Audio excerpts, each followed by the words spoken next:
नमस्कार, आप देख रहे हैं राजनीति 24 न्यूज। चलिए आगे बढ़ते हैं खबरों की ओर।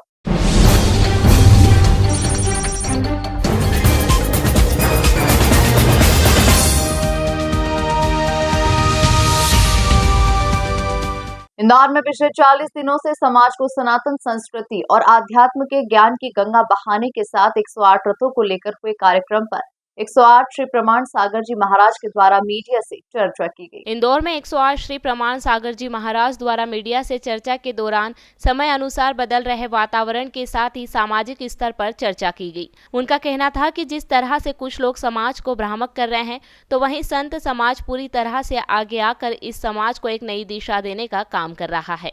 पंडित धीरेन्द्र शास्त्री द्वारा निकाली जा रही एकता यात्रा को लेकर उन्होंने कहा कि सभी को एक रहने की आवश्यकता है और एक अच्छी पहल है। संत समाज ही समाज को एक बेहतर दिशा दे सकते हैं। परिवर्तन तो होता ही है, लेकिन हमने एक चीज देखा है कि इन सब परिवर्तनों के बाद भी निष्ठा सुरक्षित है, और जब तक निष्ठा सुरक्षित है तब तक हमें चिंता की कोई जरूरत नहीं।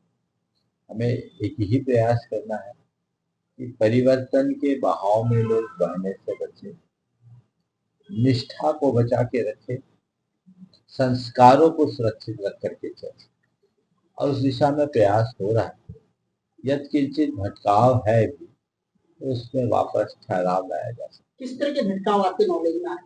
आज समय का जो प्रवाह है, हमारी खासकर युवा पीढ़ी में के प्रति लोगों के मन में एक शिकायत है कि व्यसनों के प्रति, बुराइयों के प्रति एक आकर्षण, तरह तरह का एडिक्शन जो बढ़ रहा है और नकारात्मक प्रवृत्तियां बढ़ रही है, इसे नियंत्रित किया जा सकता है।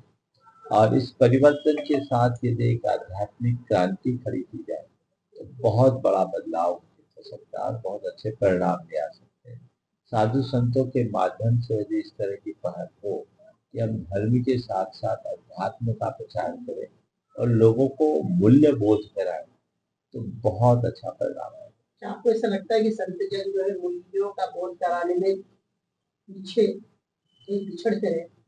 मैं ऐसा तो नहीं कहता, पर मैं ये कह सकता हूँ कि संतों को इस पर पूरा जोर देना चाहिए। हमें रिचुअल की अपेक्षा स्पिरिचुअल पर फोकस करना चाहिए। उनके बयान क्या है मुझे पूरा पता नहीं, लेकिन मैं देश की एकता, अखंडता और एकात्मता के लिए यदि कोई प्रयास होता है तो मेरी नजर में वो सब स्वागत है। उन्होंने क्या कहा, वो क्या स्टैंड ले रहे, मुझे पता नहीं क्या किया।